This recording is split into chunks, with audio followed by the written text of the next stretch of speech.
বলছে মাকে, আম্মু এটা আমার গার্লফ্রেন্ড হয়, সারা রাত রেখেছে রুমে, সকালবেলা বাড়িতে দিয়ে আসছে।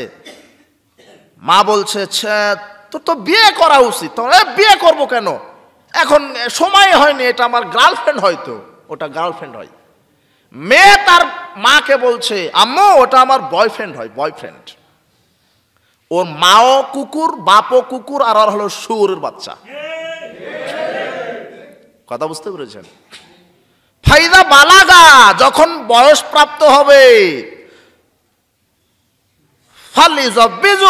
তখন তাকে বিবাহ দিতে হবে, পিতার দায়িত্ব বিবাহ দিবে। ভাই ছেলে বিয়ে করো, তোমার বয়স হয়ে গেছে। বলছে যে নিজের পায়ে খাড়া নেই। কার পায়ে খাড়াই আছে তোমার বাপ? কার পায়ে তোমার ছেলে খাড়ে আছে? নিজের পায়ে খাড়ে আছে। 20 লক্ষ টাকা দিয়ে ঘুষের পরে চাকরি, ওটা নিজের পায়ে দাঁড়ানো? বেকুৎকুথাকার, ভিক্ষা করে খাবে আর বিবাহ করবে। কথা বুঝতে পেরেছেন? সামর্থ্য মানে টাকা পয়সা বেশি থাকবে এটা নয়, সামর্থ্য মানে তার দৈহিক ক্ষমতা থাকবে। টাকা পয়সা এখন সবার আছে, না হলে ওই হাদিস কোথায় রাখবেন? আল্লাহ নবী আমি অমুক মহিলাকে বিবাহ করব। ভাই তোমার কি আছে মোহর দেওয়ার? কিছুই নাই, লঙ্গি আছে, অর্ধেক নাও অর্ধেক নাও। তো অর্ধেক যদি মোহর দাও, তোমার হবে না, ওরও হবে না। তুমি কি জানো? কোরআন মাজিদের আয়াত জানি, শিক্ষা দাও।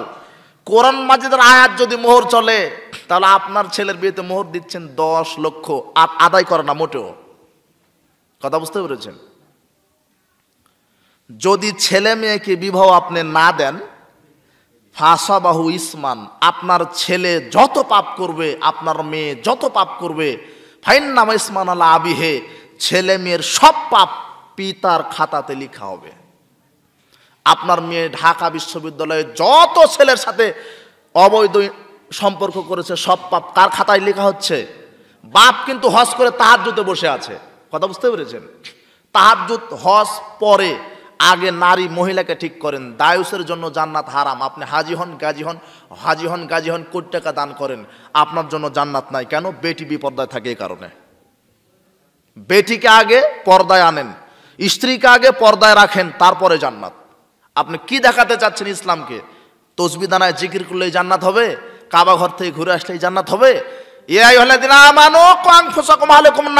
নিজে বাঁচো, মেয়ে বেটি ছেলে মেয়ে আহাল পরিবারকে বাঁচাও, তারপরে জান্নাত। কথা বুঝতে পেরেছেন? আপনার মেয়ে বেপর্দায় ঘুরছে, বেটি বেপর্দায় ঘুরছে, স্ত্রী বেপর্দায় ঘুরছে, অসম্ভব ব্যাপার। জান্নাত একেবারেই সহজ নয়। জান্নাত পেতে হলে কষ্ট করা লাগে। জান্নাত কষ্টের জিনিস, কষ্ট করে জান্নাত কামাই করবেন। আল্লাহ আপনাকে সেই বুঝদান করুন, আল্লাহুম্মা আমিন। তবে আপনার মেয়েরও নেকি হচ্ছে, কথা ঠিক। কথা হচ্ছে কেন?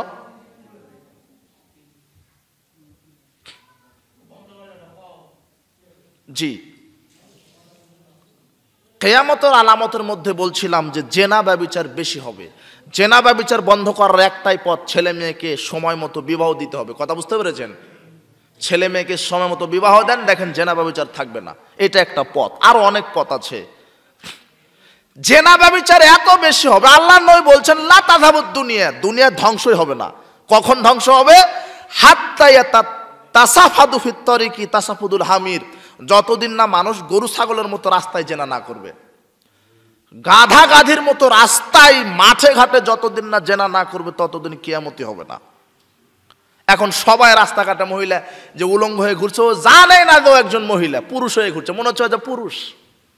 আর এখন তো সব পুরুষ হয়ে গেছে নারী, প্যান্ট টাকনোর নিচে আছে।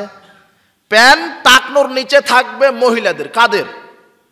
এখন মহিলাদের থাকে উপরে আর পুরুষদের থাকে নিচে। এই একটাতেই নারী পুরুষ হয়ে গেছে, পুরুষ নারী হয়ে বসে আছে, এই একটাতে, আর তো দেখায়নি। আর আপনার বেটি ওই যে ঢাকাতে থাকে, গ্রামে এসে ঘুরছে গেঞ্জি পরে, শর্ট প্যান্ট পরে ঘুরছে, বয়স 18, 20, 22, 25, গেঞ্জি গায়ে দিয়ে ঘুরছে। ওর শরম লজ্জা আছে? ও গেঞ্জি তো গরু ছাগলকে শীতের সময় পরিয়ে দেওয়া লাগে। গরু ছাগল যা আপনার বেটি তা একই সমান, ওর চেয়ে খারাপ। কথা বুঝতে পেরেছেন? কাজেই জেনা বা বিচার এত বেশি হবে যে মানুষ রাস্তাঘাটে জেনা করবে। ওই যে জেনার পোশাক, ওই একশরা সারবল খামর, মদ পান বেশি হবে। প্রায় মানুষ বিড়ি সিগারেট, জর্দা, গুলিয়া বা ফেন্সিডিল, মাদকতা বেশি হবে। প্রায় যুবক মাদকতার সাথে জড়িত। তদন্ত করে দেখেন, প্রায় যুবক, প্রায় যুবতী, প্রায় নারী পুরুষ মাদকতার সাথে জড়িত। প্রায় জর্দা খায়, গুল খায়। আর হুজুর বলে মকরুহ। হুজুর কি বলে? হুজুর বলে মকরু। বেটা তুই হুজুর নিজেই, তুই মকরু। হুজুরি মকরু, জর্দাগুল মকরু বউ আগের কথা, হুজুরি কি? হুজুরি চলবে না। এই মকরু বলে বলে হুজুররা ফতোয়া দেয় বিড়ি সিগারেট জায়েজ রেখেতে, কথা বলেন ঠিক কিনা? হ্যাঁ, ও নিজে জর্দা খায়। জর্দা হুজুর রাসূল বলছেন মাসকারা কাতিরু ফাকালিলু হারাম, যেটা বেশি খেলে বিবেকের ক্ষতি হয় তার কমও হারাম। হুজুর জর্দা খায়, 200-150 গ্রাম জর্দা খাওয়াই দেন, হুজুর আর সূরা ফাতিহা তেলাওয়াত করতে পারবে না। তার মানে জর্দার একটা দানাও হারাম। জর্দা যেখানে চাষ হয়, আর একটা মজার ব্যাপার, প্রায় আমি বলে আসছি, জর্দা যে জায়গায় চাষ হয়, তামাক যে জায়গায় চাষ হয়, ওই জায়গায় বেড়া দেওয়া লাগে না। কি দেওয়া লাগে না? আপনি বেগুন চাষ করেছেন, বেড়া দিয়েছেন কেন? গরু ছাগলে খাবে, তাই সেজন্য সেই ভয়ে বেড়া দেননি। কিন্তু যেখানে তামাক এই জর্দা চাষ হয় সেখানে কি দেওয়া লাগে না? কেন দেওয়া লাগে না? গরু ছাগলে খায় না, কোনো টেনশনই নাই। কে খায়? গরু ছাগলে খায় না, কে খায়? হুজুর খায়, হুজুর। কথা বুঝতে পেরেছেন? তার মানে হুজুর বুঝেনি ইসলাম। মুফতি সুদের সাথে জড়িত। মুফতি কিসের সাথে জড়িত? সুদের সাথে। আর একজন ভ্যান চালক, ও সুদ তো বহুদূরের কথা, এমনও ভ্যান চালক আছে সুদের বাড়িতে ঠিক খায়ও না, আছে না এরকম? তার মানে ভ্যান চালক ইসলাম বুঝেছে, কিন্তু হুজুর ইসলাম বুঝে নেই। জেনা ব্যভিচার বেশি হবে, মদ পান বেশি হবে, নারীর সংখ্যা বেশি হবে, পুরুষের সংখ্যা কম হবে। নারী আর নারী, রাস্তাঘাটে নারী আর নারী। আপনি রাস্তায় বের হলে দেখবেন মোড়ে মোড়ে দোকানপাটে শুধু নারী আর নারী, নারীর সংখ্যা এত বেশি হবে। এগুলো হচ্ছে কিয়ামতের আলামত। মদ পান বেশি হবে, নারীর সংখ্যা বেশি হবে, জেনা বেশি হবে, গান বাজনা বেশি হবে। আশ্চর্য কথা, হাজী সাহেবের বেটির বিয়ে হচ্ছে নাচ গান দ্বারা। কি দ্বারা?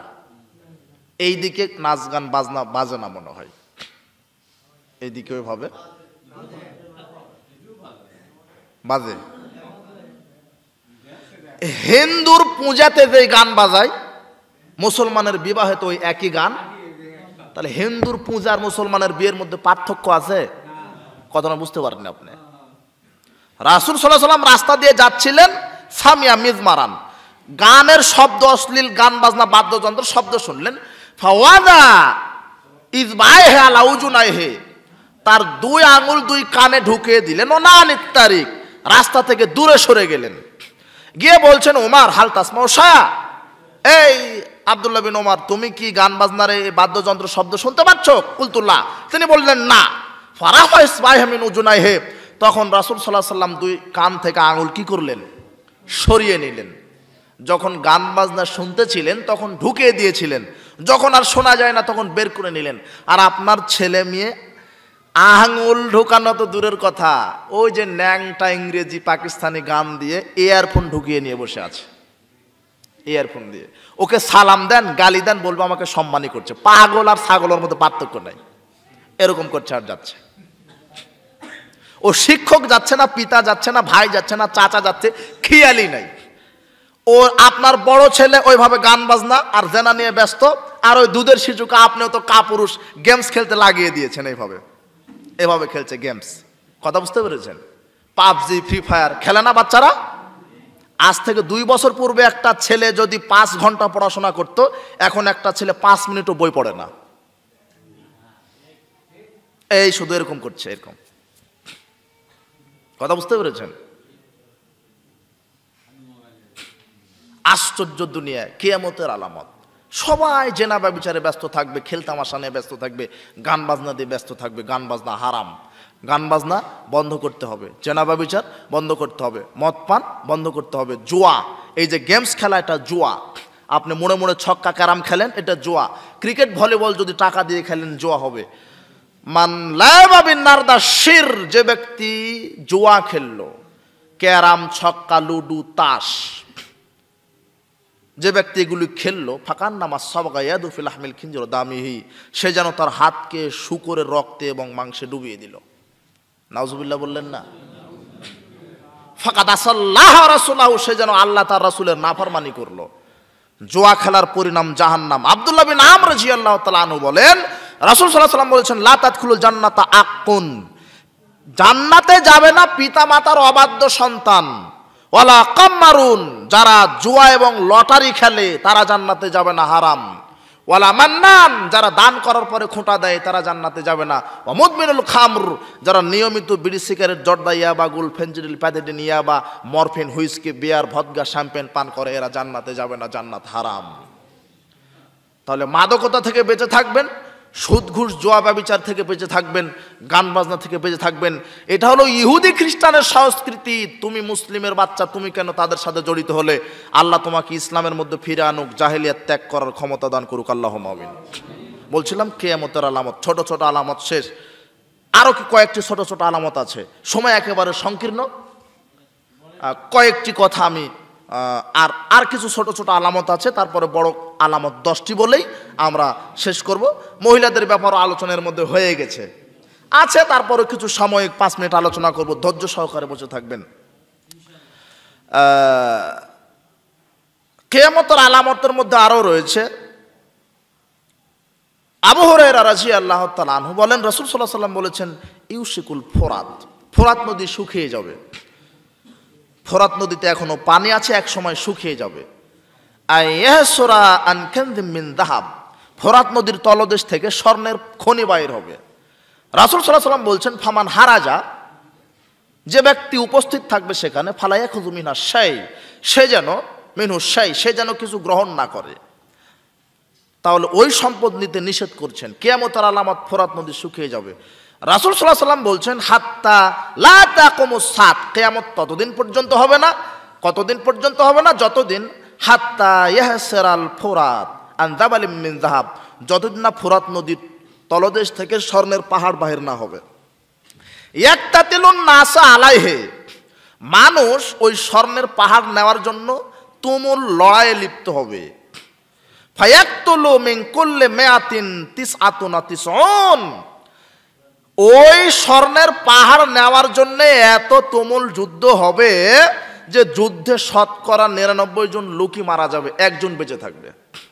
কয়জন লোক মারা যাবে? 99 জন। বেঁচে থাকবে কয়জন?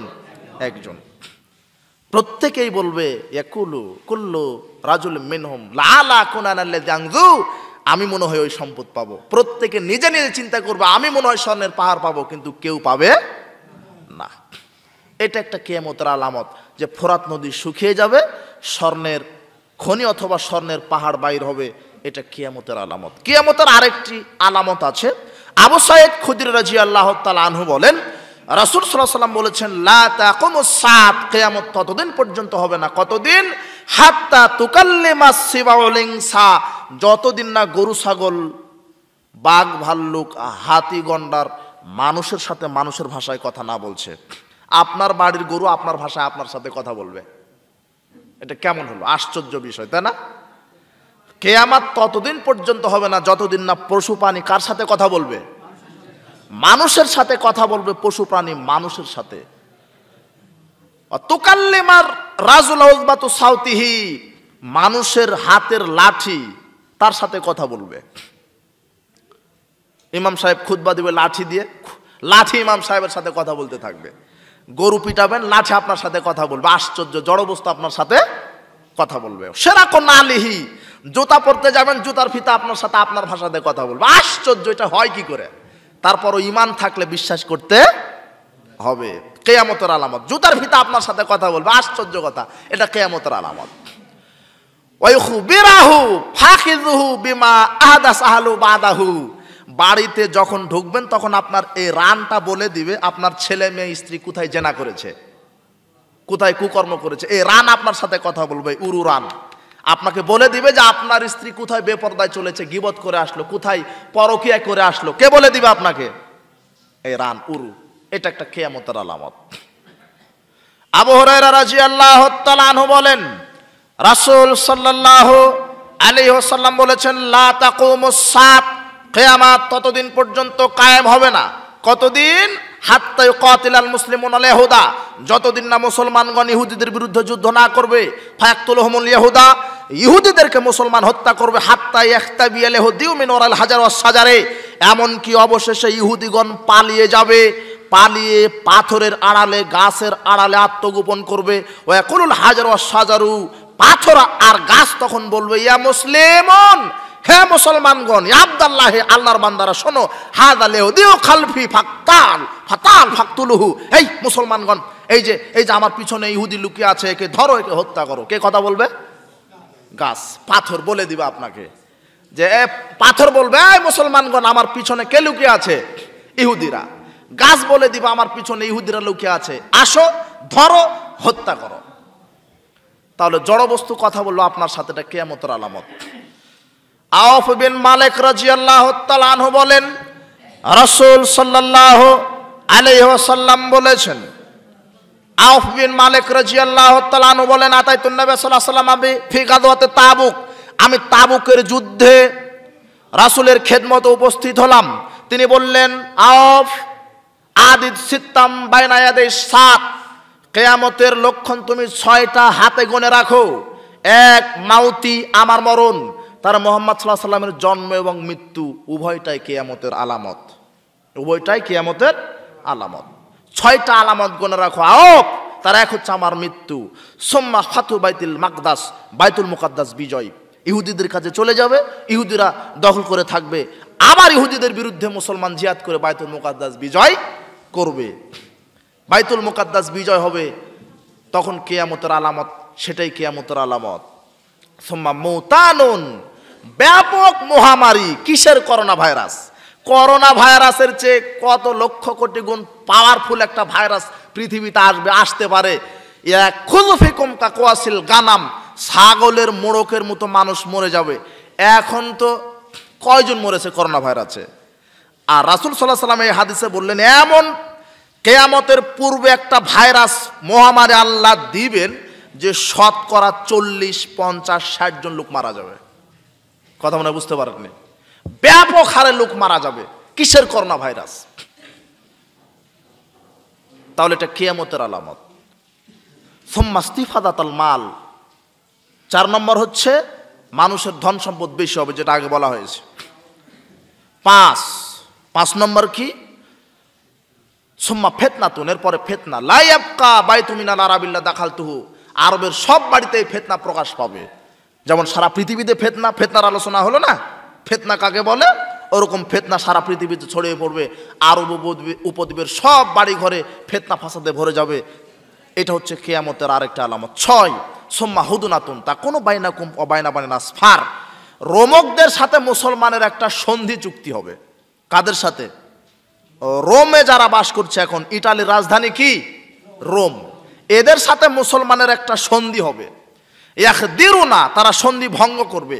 ফায়াতুনাকুম তাহতা সামানিনা গয়ে, তারা সন্ধি ভঙ্গ করে মুসলমানের বিরুদ্ধে 80টি পতাকা নিয়ে যুদ্ধ করতে আসবে। তাহতা কুল্লু গয়াতিন ইসনা আশার আলফান, প্রত্যেকটি পতাকার পিছনে থাকবে 80,000 সৈন্য। কত হাজার? 12,000 সৈন্য। কত হাজার? 12,000। পতাকা থাকবে 80টি, প্রত্যেকটি পতাকার পিছনে থাকবে 12,000 সৈন্য। তার মানে 8 বারাং কত হয়? 96। 9,60,000 রোমান সৈন্য মুসলমানের বিরুদ্ধে যুদ্ধ করতে আসবে। আবু হুরায়রা রাদিয়াল্লাহু তাআলা আনহু বলছেন, রাসূল সাল্লাল্লাহু আলাইহি ওয়াসাল্লাম বলছেন, কিয়ামত ততদিন পর্যন্ত হবে না যতদিন না রোমকগণ মুসলমানের বিরুদ্ধে যুদ্ধ করবে। অর্থাৎ ওই যে 9,60,000 সৈন্য কাদের বিরুদ্ধে যুদ্ধ করবে? মুসলমানদের। এই যুদ্ধে মুসলমান 3 দলে বিভক্ত হবে। এক দল ভয়ে পালিয়ে যাবে, আর এক দল শহীদ হবে। যারা পালিয়ে যাবে তাদেরকে কিয়ামত পর্যন্ত আল্লাহ ক্ষমা করবেন না। যারা শহীদ হবে তাদেরকে আল্লাহ বিনা হিসেবে জান্নাত দিবেন। আর যারা জীবিত থাকবেন তারা ওই 9,60,000 রোমকদের উপরে বিজয় লাভ করবেন, আর তারাই কনস্টান্টিনোপল জয় করবেন। কনস্টান্টিনোপল জয় করার সাথে সাথে ইবলিস শয়তান বলবে, দাজ্জাল ঢুকে পড়েছে, দাজ্জাল, ঘটনা মিথ্যা হবে। এরপরে যখন কনস্টান্টিনোপল পার হওয়ার পরে সিরিয়ায় ঢুকবেন, তখন দাজ্জাল বাস্তবিকই চলে আসবে। সিরিয়া এবং ইরাকের মধ্যবর্তী কোনো রাস্তা দিয়ে দাজ্জাল বাইর হবেন। আর 9,60,000 রোমকদের সাথে যুদ্ধ হবে। যুদ্ধের নেতা হবেন ইমাম মাহাদি। কে? ইমাম মাহাদি। সম্ভবত এটা বোঝা যাচ্ছে, কেননা ইমাম মাহাদি আগে আসবেন, তারপরে দাজ্জাল আসবেন। কথা বুঝতে পেরেছেন? দাজ্জাল এসেই এমন কর্মকাণ্ড চালু করবে, ও যে রাস্তা দিয়ে যাবে মৌমাছির দল যেমন পিছনে আসে, ধন সম্পদ তার পিছনে পিছনে হেঁটে যাবে।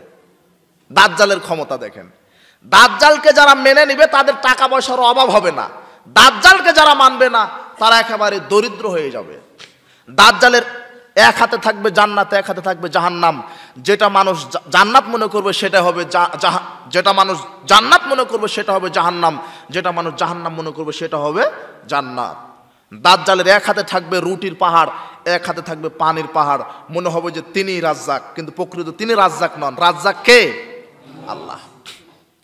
তিনি এমন কর্মকাণ্ড করবেন, তিনি এক যুবককে বলবেন, এই তুমি আমাকে মানো। যুবক বলবে, আমি তোমাকে মানবো না। যুবককে তরবারের দ্বারা দ্বিখণ্ডিত করে দুই খণ্ড এত দূরে নিক্ষেপ করবেন, তীরের ফলা যত দূর যায় তত দূর চলে যাবে। আবার বলবে আসো, যুবক চলে আসবে, হও, আবার হয়ে যাবে। দাজ্জালকে আল্লাহ এত পাওয়ার দিবেন, যুবক আবার গঠিত হয়ে আবার যুবককে বলবে ঈমান আনো।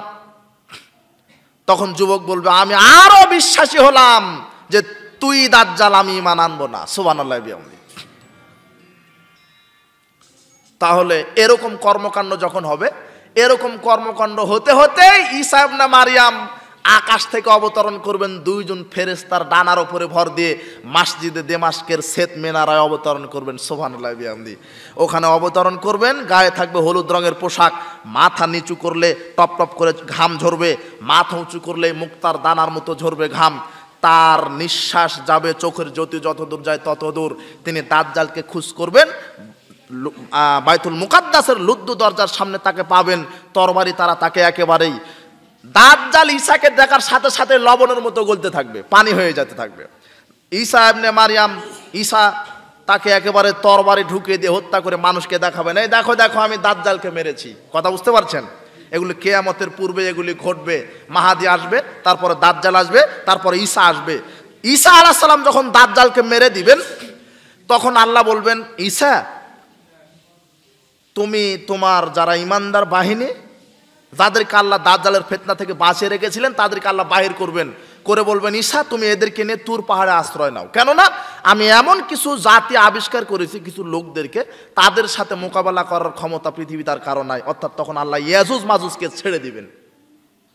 তার মানে প্রথমে আসবে মাহাদি, হ্যাঁ, তারপরে দাজ্জাল, তারপরে ঈসা, সর্বশেষ আসবে কারা? ইয়াজুজ মাজুজ। এটা একটা সম্প্রদায়, এদেরও পৃথিবীতে ঘর বাড়ি আছে, এদের স্ত্রী ছেলে মেয়ে আছে। কোথায় আছে আল্লাহ ভালো জানেন। কথা বুঝতে পেরেছেন? ইয়াজুজ মাজুজ তারা এসে এত ক্ষমতাধর, তাবারিয়া নামক নদীর পানি একেবারে শুকিয়ে ফেলবে পানি খেতে খেতে। পরের দল এসে বলবেন, কে জানে এসেছিল এখন নাই। ওরা এসে বলবে যে তারা খুন খারাপিতে এত পারদর্শী হবে যে যাকে দেখবে তাকে মেরে দিবে। তারা বলবে যে দুনিয়াতে আর কোনো মানুষ নাই, এখন আকাশবাসীকে মেরে দিতে হবে। তারা আকাশের দিকে তীর ছুড়বে, তখন আল্লাহ তাদের তীরকে নিয়ে রক্ত দিয়ে আবার নিচে ফেলে দিবেন। তারা বলবে যে আমরা আল্লাহকেও মেরে দিয়েছি। কথা বুঝতে পেরেছেন? এই ভাব কর্মকাণ্ড। তখন ঈসা ওই যে তুর পাহাড়ে তার সৈন্যকে নিয়ে বড় বিপদে থাকবেন, আল্লাহর কাছে তারা প্রার্থনা করবেন, আল্লাহ আমরা বিপদে আছি, খাদ্যের অভাবে মুক্তি দাও।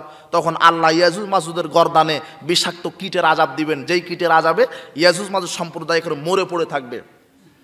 তাদের গন্ধে তারা টিকতে পারবে না, ঈসা আলাইহিস সালাম এবং তার সেনাবাহিনীরা টিকতে পারবে না। তখন আল্লাহর কাছে আবার দোয়া করবেন, আল্লাহ এই বিপদ থেকে রক্ষা করো। তখন আল্লাহ বৃষ্টি বর্ষণ করাবেন। কি বৃষ্টি? আর বখতি উটের গর্দানে নাই লম্বা লম্বা পাখি পাঠিয়ে দিবেন। তারা ওই পাখিগুলি ওই ইয়াজুজ মাজুজের লাশ নিয়ে নিয়ে তারা এক নদীতে ফেলে দিবেন, নদীতে ফেলে দিবেন, পরিষ্কার করবেন সারা পৃথিবী, বৃষ্টি দিবেন, সারা পৃথিবী চকচকে ঝকঝকে হয়ে যাবে। সেই সময় তা আল্লাহ আবার উর্বরতা দিয়ে ভরিয়ে দিবেন। ওই সময়তে একটা ডালিম খাবে একজন এক জামাত লোক, একটা বংশের লোক। ডালিমের যে খোসা, ওই খোসা দিয়ে মানুষ বাড়ির ছাদ তৈরি করতে পারবে। তাহলে কত বড় ডালিম হবে বলেন তো? একটা গরুর দুধ খাবে একটা গ্রামের লোক। এখনই তো 40-50 কেজি হয়, তাহলে সেই সময় কত কেজি হবে আল্লাহ ভালো জানেন। সুবহানাল্লাহ। ওই সময়তে মানুষ সুখ শান্তিতে থাকবে, শুধু ইমানদারগণ। আবার এক শ্রেণীর মানুষ নিকৃষ্ট হয়ে যাবে, আল্লাহ মৃদু একটা বাতাস দিবেন, ওই বাতাসে ইমানদারগণ সব মানুষ মারা যাবে। দাজ্জাল পৃথিবীতে থাকবেন 40 দিন। কয়দিন? 40। ইমাম মাহাদি ক্ষমতায় থাকবেন, সারা পৃথিবীর বাদশা থাকবেন 7 বছর। কতদিন থাকবেন এটা বলা হয়নি। আর ঈসা আলাইহিস সালাম পৃথিবীতে জীবিতই থাকবেন আসার পরে 7 বছর। কত বছর? আর ইমাম মাহাদি 7 বছর ক্ষমতায় থাকবেন। তিনি কতদিন থাকবেন এই কথা বলা হয়নি, তবে ঈসা আলাইহিস সালাম থাকবেন সর্বমোট 7 বছর। কত বছর? 7 বছর। তো মৃত হয়ে যাবে সব ইমানদার মানুষ, এরপরে নিকৃষ্ট মানুষ যারা, তারাই জীবিত থাকবে। তারা এত জেনা ব্যভিচারে পারদর্শী হবে, গরু ছাগল যেমন রাস্তাঘাটে জেনা করে তারা জেনা করতে লাগবে। ইবলিস শয়তান মানুষের বেশ ধারণ করে সে বলবেন, তোমাদের কি ঈমান আছে? ইবলিস শয়তান দেখেন আবার ওয়াজ করতেছে, তোমরা এলে কি করো? তখন বলবে আপনিই বলেন আমাদের কি করা উচিত। তখন ইবলিস বলবে, আরে তোমরা মূর্তি পূজা করো। কি করো? হ্যাঁ, মূর্তি পূজা করো। পৃথিবীতে আসার প্রথম পাপ মূর্তি পূজা, পৃথিবী ধ্বংসের শেষ পাপ মূর্তি পূজা। নূহ আলাইহিস সালামের কওমেরা সর্বপ্রথম যে পাপ করেছিলেন সেটা কি? মূর্তি পূজা। আর 7 আকাশের ওপরে প্রথম যেই পাপ, সেই পাপের নাম কি বলেন তো? হিংসা। ওই যে ইবলিসকে বললেন না সেজদা করো, হ্যাঁ, তখন ইবলিস কি করলেন? হিংসা করলেন, আরে আমি আদমের চেয়ে বড়। তাহলে 7 আকাশের ওপরে সর্বপ্রথম যেই পাপ সৃষ্টি হয়েছে সেই পাপের নাম কি? হিংসা। আর পৃথিবীতে আসার পরে সর্বপ্রথম যেই পাপ সেটাও হিংসাই। ওই যে হত্যা, হ্যাঁ, কাবিল হাবিলকে কি করে দিল? হিংসার বশবর্তী হয়ে, যে ওর ইয়ে কবুল হলো আমারটা হলো না। আর নূহ আলাইহিস সালামের সময় প্রথম যে পাপ সেটা হলো মূর্তি পূজা। মূর্তি পূজা পৃথিবীর প্রথম পাপ, মূর্তি পূজায় পৃথিবীর ধ্বংসের শেষ পাপ। মূর্তি পূজা যখন করতে লাগবে তখন আর আল্লাহ বলবেন আর দেরি নাই, এখন আর লা তাকুমুস সাআত হাত্তা ইউকালু ফিল আরদি আল্লাহ আল্লাহ। যেদিন পৃথিবীতে লা ইলাহা ইল্লাল্লাহ বলার একটা লোক থাকবে না, সেই দিন তাদের উপরে কিয়ামত হবে। তাহলে চিন্তা করেন, লক্ষ কোটি মানুষ থাকবে, সবাই আল্লাহকে ভুলে যাবে, সবাই মূর্তি পূজা করবে। তখন আল্লাহ ইসরাফিলকে বলবেন, ইসরাফিল কি করো? ফু দাও। ফু দেওয়া শুরু, আকাশ জমিনে যা আছে সব তছনছ হওয়াও শেষ। পরের ফুৎকার দিবেন, তবে 2 ফুৎকার ব্যবধান হবে 40। কত? 40 দিন না মাস না বছর এটা বলা হয়নি। প্রথম ফুৎকার দেওয়ার পরে 7 আকাশ 7 জমিন, আসমান জমিন, মানুষ জিন ইনসান সব ধ্বংস হবে। আর 40-এর পরে দ্বিতীয় ফুৎকারে সব উঠে বিচারের মাঠে যাবে। আপনাদের কিয়ামতের অবস্থা বুঝাতে পেরেছি? কিয়ামতের আলামত। তবে কিয়ামতের আলামত সবচেয়ে বড় 10টি। এই 10টি যখন প্রকাশ পেয়ে যাবে তখন দেখবেন যে কিয়ামত আসতে আর বেশি দেরি নয়। তার এক, সাহাবীগণ বলছেন আমরা নাজকুরুস সাত, কিয়ামত নিয়ে আলোচনা করছিলাম। রাসূল সাল্লাল্লাহু আলাইহি ওয়াসাল্লাম এসে বলছেন, এই শোনো, ইন্নাহা লাং তাকুমা হাত্তা তারা কাবলাহা 10 আয়াতিন। 10টি নিদর্শন না দেখা পর্যন্ত পৃথিবী ধ্বংস হবে না, কিয়ামত হবে না। তার এক, ওয়াদাখান, ধোঁয়া। পূর্ব পশ্চিমে 40 দিন অবধারিত হবে, একটি ধোঁয়া বাইর হবে। দাজ্জাল, দাজ্জাল বাইর হবে। দাব্বা, চতুষ্পদ জন্তু বাইর হবে। একটা জন্তু আল্লাহ বাইর করবেন পৃথিবীর মাটির নিচ থেকে, ওই জন্তু এখনো আসেনি। আশ্চর্য চতুষ্পদ জন্তু বাইর হবে। তখন বুঝতে হবে যে কিয়ামত আসতে আর দেরি। তুলু আশ-শামসু মিন মাগরিবিহা, পশ্চিম দিকে সূর্য উঠবে। পশ্চিম দিকে যখন সূর্য উঠবে বুঝতে পারবেন, তখন বুঝতে পারবেন যে কিয়ামত আসতে আর দেরি নাই। নুজুল ঈসা ইবনে মারইয়াম, ঈসা ইবনে মারইয়াম অবতরণ করবেন। ইয়াজুজ মাজুজ, ইয়াজুজ মাজুজ বাইর হবেন। ওয়া সালাসাতা খুসুফিন, 3 দিকে ভূমিধস হবে, ভূমিকম্প হবে। খসফিন বিল মাশরিক, পূর্ব দিকে ভূমিধস হবে। মাগরিব, পশ্চিম দিকে হবে। বিল জাজিরাতিল আরব, আরব উপদ্বীপে ভূমিধস হবে, ভূমিকম্প হবে। 10 আখিরুন নার, আখিরু জালিকান নার, আগুন বাইর হবে। তাখরুজু মিনাল ইয়ামান, ইয়ামান থেকে আগুন আসবে। তাতরুদুন নাসু ইলা মাহশারিহিম, এই আগুন মানুষকে একত্রিত করবে। এই 10টি নিদর্শন না দেখা পর্যন্ত কিয়ামত হবে না। এই 10টি নিদর্শন যখন যখন সূর্য দেখবেন পশ্চিম দিকে উঠে গেছে, সেই দিন আর মানুষের ঈমান আমল আর কবুল করা হবে না, তওবা আর কবুল করা হবে না। কাজেই তওবা, সময় থাকতেই তওবা করে ফিরে আসুন। বিচার একদিন হবেই, কিয়ামত আপনার হবেই। মহিলাদেরকে বলছি, মহিলারা ধৈর্য সহকারে অনেকক্ষণ বড় বসে আছেন, মহিলারা শোনেন। আপনারা হচ্ছেন ইন্নাদ্দিনা মাতাউন, সারা দুনিয়ায় সম্পদ। খায়রু মাতায়েদ দুনিয়াল মারাতুস সলেহা, উত্তম সম্পদ হচ্ছে সতী সাধ্বী আদর্শ নারী স্ত্রীরা। সারা দুনিয়ায় সম্পদের মধ্যে সবচেয়ে দামি সম্পদ আদর্শ স্ত্রীরা। কারা? আদর্শ স্ত্রী। আদর্শ স্ত্রীর বৈশিষ্ট্যকে আল্লাহ বলছেন ফাসলিহাতু কানিতাতুন হাফিজাতুন লিল গায়বি বিমা হাফিজাল্লাহ। তারা হবে সতী সাধ্বী, পরহেজগারী, লজ্জাস্থানের হেফাজতকারী, তারা স্বামীর আনুগত্যকারী, তারা সালাত সিয়ামে পাবন্দী, এরা আদর্শ নারী। আদর্শ নারীর বৈশিষ্ট্য এগুলি হবে। যদি আদর্শ নারীরা 4টি কাজ করতে পারে, ইজা সাল্লাত খামসা, 5 ওয়াক্ত সালাত, ও সামাত শাহরা, রমাদানের সিয়াম, ওয়াহসানাত ফারজা, লজ্জাস্থানের হেফাজত, বেপরদায় চলবে না। অর্থাৎ বালাহা, স্বামীর আনুগত্য। 4টা জিনিস যদি কোনো নারী করতে পারে, নারী 1 5 ওয়াক্ত সালাত, 2 রমাদানের সিয়াম, 3 লজ্জাস্থানের হেফাজত, 4 স্বামীর আনুগত্য। 4টা জিনিস যদি কোনো মহিলা কোনো নারী করতে পারে, ফালতাদখুল মিন আইয়ুন আবওয়াবিল জান্নাতি 7, আল্লাহ সেই নারীর জন্য জান্নাতের 8টি দরজা খুলে দিবেন। যাও যাও যাও, ঢুকে যাও। জান্নাতের 8টি দরজায় খোলা। মহিলারা 5 ওয়াক্ত সালাত আদায় করবেন। কোশ্চেন কালো নারী পুরুষ সালাতের সাথে আপোষ করবেন না। 5 ওয়াক্ত সালাত আদায় করতে হবে আপনাকে। নারী পুরুষ প্রত্যেকের জন্যই পর্দা আছে, পর্দা করবেন, বেপর্দায় চলবেন না। নারীদেরকে বলে যাব স্বামীর আনুগত্য করবেন। এক মহিলাকে আল্লাহ নবী বলছেন, আযাতু যাওজের আংতি, এই মহিলা তোমার স্বামী বেঁচে আছে? তিনি বলছেন, হ্যাঁ আমার স্বামী বেঁচে আছে। কাইফা আনতিলা, ওই তুমি তোমার স্বামীর জন্য কেমন বলো বলো। তখন মহিলা বলছেন, মালুহু ইল্লা মা আযাজতু আনহু, আমি আমার স্বামীর খুব তদবির করি, খেদমত করি, বাধ্য থাকি, কিন্তু আমার স্বামী তেমন আমাকে খেদমত করে না। রাসূল সাল্লাল্লাহু আলাইহি ওয়াসাল্লাম বলছেন, শোনো ফাংজুরি, একটু অপেক্ষা করো তো, আইন আংতি মিনহু, তুমি স্বামী থেকে কোথায় যাবে? ফাইন্নামা হুয়া জান্নাতুকা নারুকে, স্বামীর খেদমত করলেই জান্নাত, স্বামীর অবাধ্য হলেই জাহান্নাম। নারীকে বলছেন, নারী মহিলা স্বামীর আনুগত্য করেন। 2 শ্রেণীর মানুষের সালাত আল্লাহ কবুল করেন না। ওয়ামরাতুন আসাদ জাওজাহা, যে ওই মহিলার সালাত আল্লাহ কবুল করবেন না যেই মহিলা স্বামীর অবাধ্য, স্বামী রাগান্বিত হয়ে থাকে আর স্ত্রী ঘুমায়, ওই স্ত্রীর সালাত আল্লাহ কবুল করবেন না। স্বামীর বাধ্য থাকবেন। আর স্বামী যারা, পুরুষ যারা এখানে আছেন তাদেরকেও বলে যাব, স্ত্রীকে কটু কথা বলবেন না, গালি দিবেন না, অশ্লীল ভাষা প্রয়োগ করবেন না। স্ত্রীকে সবসময় আদর করবেন, বলবেন তোমার চেহারা এত সুন্দর, তোমার চুল এত সুন্দর, সবসময় তাকে ভালো বলবেন, দেখবেন যে আপনার সারা রাত পা টিপে দিবে। আর একবার যদি বলেন যে তোমার নাক বোঁচা, চেহারা কালো, ঠোঁট মোটা, কিয়ামত পর্যন্ত ভালোবাসবে না। কথা বুঝতে পেরেছেন? আপনাদেরও দায়িত্ব আছে, শুধু স্ত্রীর খেদমত দিবেন, স্ত্রীর খেদমত আপনারও করা লাগবে। কথা বুঝতে পেরেছেন? ঠিক মতো খাবার দিবেন, ঠিক মতো পরার দিবেন, অসুস্থ হলে চিকিৎসা করবেন। নারীদেরও আর একটা দোষ আছে, স্বামী এত কষ্ট করে ইনকাম করে, শাড়ি কিনে দেয়, লুঙ্গি কিনে দেয়, 1 মাস দিতে পারেনি, তখন নারী বলে, আব্দুল্লাহর আব্বা তোমার কাছে 20 বছর থাকলাম, কিছুই দিতে পারলে না, বলে না? এই যে অকৃতজ্ঞ মহিলা, এদের জন্য জান্নাত হারাম। স্বামী কষ্ট করে আপনাকে একটা শাড়ি কিনে দেয়, ওটা নিয়েই বলবেন, স্বামীর শুকরিয়া আদায় করবেন। আল্লাহ নারীদেরকে তৌফিক দান করুন, আল্লাহুম্মা আমিন। এই স্ত্রীর জন্যই স্বামীরা ভালো হয়, আবার স্ত্রীর জন্য স্বামীরা খারাপ হয়। স্ত্রী ইচ্ছা করলে স্বামীকে আদর্শ ওয়াক্তের বিড়ি সিগারেট সুদ ঘুষ থেকে ফিরে আনতে পারে, আবার ইচ্ছা করলে স্ত্রীরা একজন স্বামীকে খারাপ করে দিতে পারে। প্রত্যেকদিন ঘুতাবে, এই তুমি কি চাকরি করো? ফলের মধ্যে ফকিরউদ্দিন মোল্লা, তোমার বন্ধু এসি আছে, ফ্রিজ আছে, ডিসি আছে, কত কি গাড়ি বাড়ি আছে, তোমার কিচ্ছু নাই। এই ঘুতাতে ঘুতাতে স্বামীকে চুর বানিয়ে ফেলে না, সুদের সাথে জড়িত করে ফেলে। আপনার নারীদেরকে বলবো, স্বামীদেরকে এভাবে চাপ দিবেন না। আপনার স্বামী ভ্যান চালিয়ে খেতে পারে, বৈধ রুজি ইনকাম করে, ওখানে বরকত আছে। বৈধতে বরকত, অবৈধতে বরকত। কুকুরে বাচ্চা দেয় কয়টা? 5টা 7টা 10টা পর্যন্ত দেয়। সব বেঁচে থাকে? সব যদি বেঁচে থাকতো তাহলে আপনার এই এলাকায় মানুষের সাথে কুকুরের সঙ্গে বেশি হতো। কিন্তু যেমনি জন্মের হয়, জন্মের মরা মরে। গরুয়ে বাচ্চা দেয় কয়টা? একটা।